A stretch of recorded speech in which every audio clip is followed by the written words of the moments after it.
just like there are people who will shop at Coles and people who will shop at Woolies, given the fact that you can shop at either, there are people who are Coles shoppers and they always shop at Coles, and there's people who shop at Woolies and they always shop at Woolies, okay? I think it's the same with eBay and Amazon. I think that it would be extremely hard now for Amazon to convert all the eBay buyers into becoming Amazon buyers.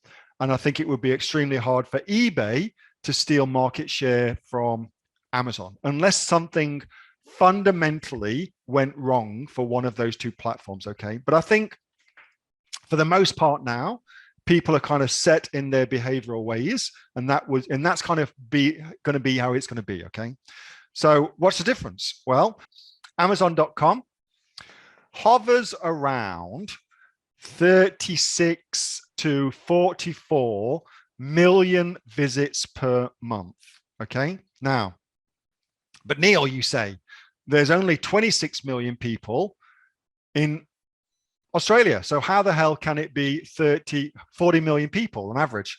Well, a visit is you can go to the same website 5 times a month, and that's a new visit every single time. Okay, so while this information is interesting, it doesn't really give us good usable data about actual customers. Okay, it doesn't really give us that, unfortunately. But we do know that Amazon makes more money in Australia than eBay does. Okay, so we can at least assume that more people are actually buying things on Amazon than they are buying things on eBay. But again, it's not by much, and it's I don't think it really matters, because what I ultimately think you should do, let's just pull eBay up just for what I ultimately think you should do is you should sell on both.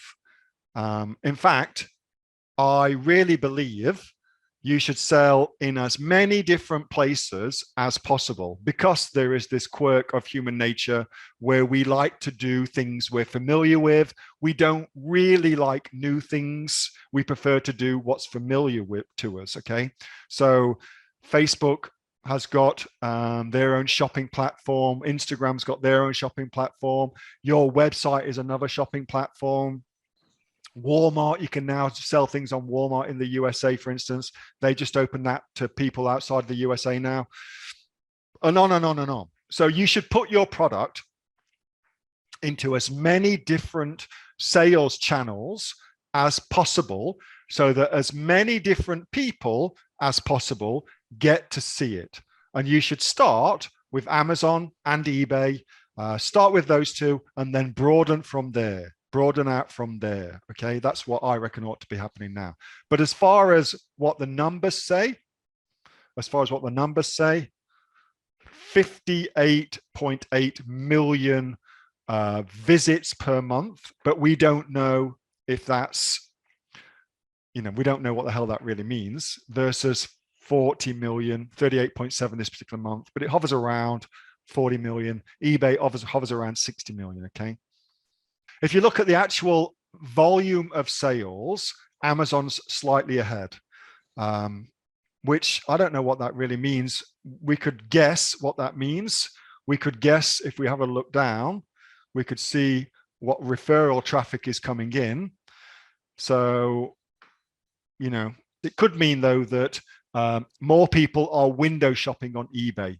So they come to just go and have a bit of a look-see before they buy. Hi, this is Neil-Asher from the Aussie Online Entrepreneurs, with over 2,500 members and growing here in Australia. We're actually the fastest growing professional community of e-commerce entrepreneurs here in Australia, with sales, by the way, of over $50 million online. If you'd like to find out more about what we do at the Aussie Online Entrepreneurs, and of course how we can help you get started building and growing your own e-commerce empire, get yourself off to www.aussieonlineentrepreneurs.com.au. The link for that is directly in the chat.